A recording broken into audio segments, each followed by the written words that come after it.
Hello, friends. This is your Tuesday edition of Weather Where You Are. I'm Ella Dorsey. Give me just 1 second here. As you can see, my camera is not centered, so we're going to work on that. Wearing heels today, so it is a little bit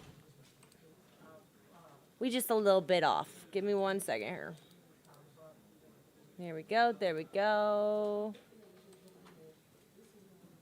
Okay, I think we're in business, fam.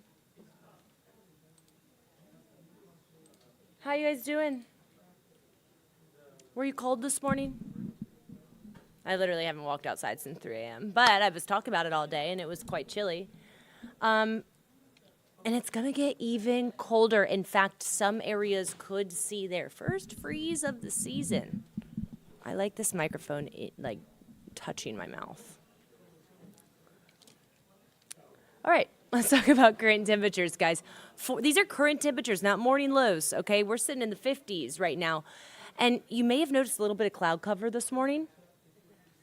That's due to another second shot of cold air that's moving in. You can see some showers up in the Tennessee Valley, little rain up in Ohio. We're not going to get any of that rain, but you are just seeing a few of those clouds. Those clouds should start to filter out through the afternoon. In fact, looks mostly sunny over Midtown right now. 13 degrees cooler than yesterday. It feels amazing outside, but it's going to get even colder tonight, tomorrow, and even Thursday morning. That breeze is really going to start to pick up through the afternoon. That breeze is the leading edge of the second cold blast headed our way. So current temperatures, wow, it's still 48 degrees in Hiawassee.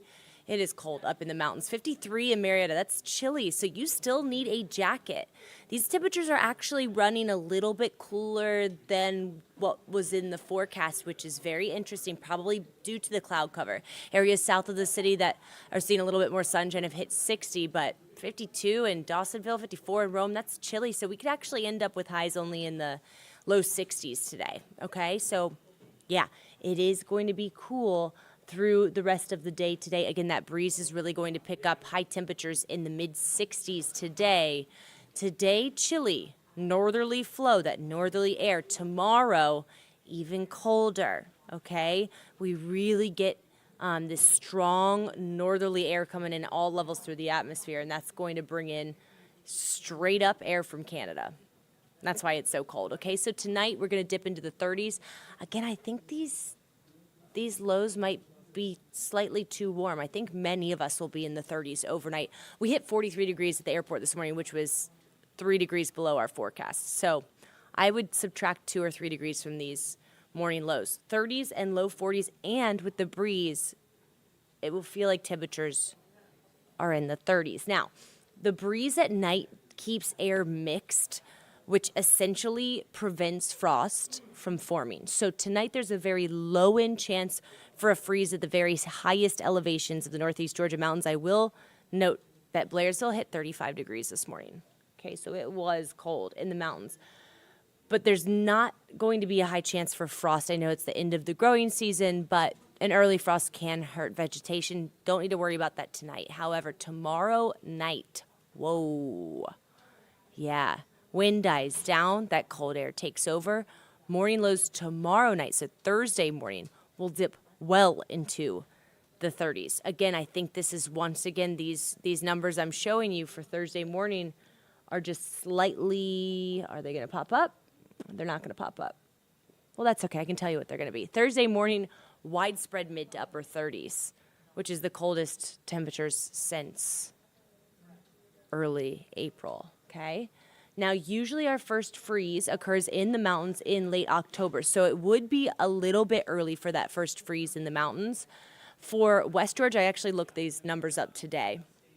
For West Georgia, the foothills of the mountains, usually it's the very beginning of November or late October, so the second half of late October, and then mid-November, early to mid-November for Atlanta down to the south. So we're still a few weeks away from when we usually see our first freeze.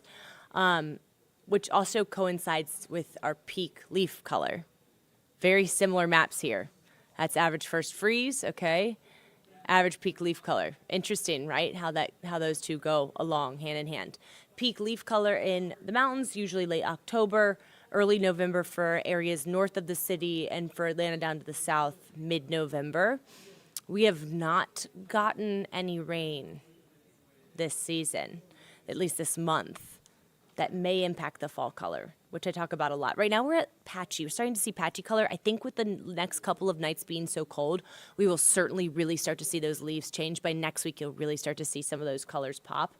Forecast peak is 3 to 5 weeks. I think it might be on the earlier end of that because looks really dry through the end of the month, and we have not seen any rain this month. We got 11 inches of rain with Helene at the end of last month, which is keeping us out of the drought. But since the beginning of October, which has been 15 days, we haven't measured a single drop of rain. October usually is one of our driest months, but it's not great. We're still way above average on the year. Again, we're not in a drought right now, but it looks like we're going to stay in this dry pattern. I don't see the potential for any rain over the next 7 to 10 days. So it's just going to bring us prolonged, beautiful blue skies through the weekend. Dry weather continues. But if we don't get about a half an inch of rain before the end of the month, that could impact our leaf color. And I talk about that a lot. When we enter into a drought, when it's really dry for the weeks leading up to the peak leaf color, they usually just change and fall off the trees. We saw that last year. So let's hope that doesn't happen. Let's hope we can get some rain right around Halloween. Speaking of rain and the tropics, we are watching a system out in the middle of the Atlantic. The area that you see highlighted in orange is the area where this disturbance is going to head, which includes the Windward Islands, British Virgin Islands, Puerto Rico, basically the Caribbean, Turks and Caicos, Dominican Republic. 60% chance that we get a tropical depression or a tropical storm by this weekend. The spaghetti models, I've looked at the long-range models. I'm just showing them to you.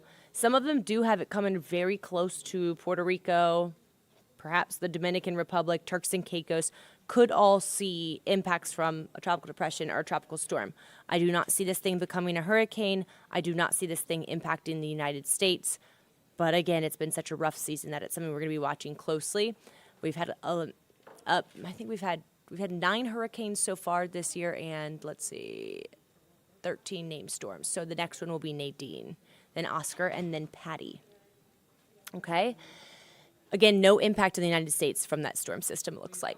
This weekend, after a cold 3 days, this weekend we're back into the 70s. Beautiful. I mean, it just doesn't get better than that. And I told you this, that I'd give you guys yesterday on Weather Where You Are. I told you I'd give you a forecast if you're headed over to Austin. If you are, good for you. Lucky you. Okay, because it's F1 weekend out there. I looked at flights at like the beginning of the year for this game this weekend, and they were $1,200, so I can't imagine what they are now. But it's going to be a bucket list item for many fans, right? Going to a Texas game.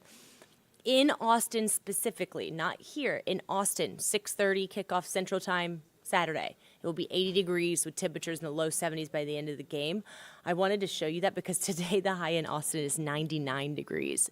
Yeah, so it's the perfect time of year there. We're finally cooling off there in Texas, just in time for the game. So the weather should not have an impact on the players. Not sure if that's a good thing, considering Texas looks really dang strong. And who knows about Carson Beck? We could go into that. That's a story for another time.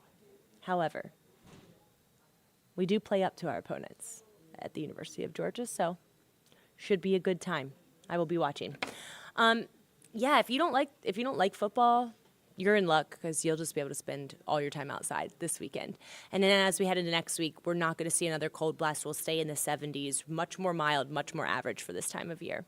Overall, that's about it, guys. It looks really nice over the next 7 days, but the next several mornings, tomorrow morning, Thursday morning, Friday morning, you will need the winter coat headed out the door. And I do expect the highest elevations of northeast Georgia to see a threat for the first freeze of the season. Metro Atlanta should skirt by without that first freeze. Okay?